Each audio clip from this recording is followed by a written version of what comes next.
All இன்னைக்கு வந்து பார்த்தீங்கன்னா டியூஸ்டே அப்படின்றனால முருங்கைக்காய் கத்திரிக்காய் போட்ட சாம்பார் தான் ரெடி பண்ணியிருந்தேன். சாம்பார் வைக்கும்போது சின்ன வெங்காயம் போட்டு பண்ணோம்னா ரொம்ப டேஸ்ட்டாக இருக்கும். சைட் பை சைடு வந்து பருப்பையும் வேக வச்சுட்டேன், அந்த சைடு காயையும் வந்து வேக வச்சுட்டேன் நான். ஸோ ரெண்டுமே ஈக்குவலாக வந்துருச்சுன்னா மிக்ஸ் பண்ணிவிட்டு ரெடி பண்ணிடலாம். அதுக்கு சைட் டிஷ் வந்து பார்த்திங்கன்னா பாவக்காய் பொரியல் தான் பண்ணியிருந்தேன். பாவக்காய் குழந்தைங்களுக்கு சின்ன வயசுலேருந்து கொடுக்குறதே ரொம்ப நல்லது. ஏன்னா பெரியவங்கள வளர வளர அந்த டேஸ்ட் பிடிக்கலன்னா அவங்க சாப்பிடவே மாட்டாங்க. பாவக்காய் கட் பண்ணும்போது கொஞ்சமாக வந்து பச்சை தண்ணியில் நிறைய கல்லுப்பு போட்டு ஒரு 10 நிமிஷம் ஊற வச்சிட்டோம்னா பாதி கசப்பு வந்து போயிடும்.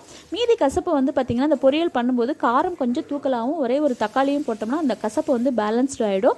ஸோ இன்றைக்கி வந்து மார்னிங் பிரேக்ஃபாஸ்ட்டு தோசையும் சாம்பாரும் தான் வச்சு கொடுத்துருந்தேன். ஸ்நாக்ஸ்க்கு வந்து பார்த்திங்கன்னா கருப்பு கொண்டக்கடலை தான் பேக் பண்ணி கொடுத்துருந்தேன். சின்ன பாப்பாவுக்கு அந்த முருங்கைக்காய் சாம்பாரில் நெய் ஊற்றி சாப்பிட அவளுக்கு ரொம்ப பிடிக்கும். ஸோ அவளுக்கு மட்டும் வந்து பார்த்திங்கன்னா நெய் ஊற்றி மிக்ஸ் பண்ணி கொடுத்துருந்தேன். மார்னிங் பிரேக்ஃபாஸ்ட்டுக்கு வந்து முடிச்சதுக்கப்புறம் குழந்தைங்களாம் ஸ்கூல் கிளம்பி போயிட்டாங்க. வீட்டுக்கு வந்ததுக்கப்புறம் ஆஸ் யூஷுவல் எப்பொழுதும் போல் பால் ஸ்நாக்ஸ்லாம் முடிச்சுட்டு அவங்க ஹோம் ஒர்க்கு ரெடி ஆகிட்டாங்க. ஸோ வீடியோ பிடிச்சா லைக் பண்ணுங்கள், சேனலை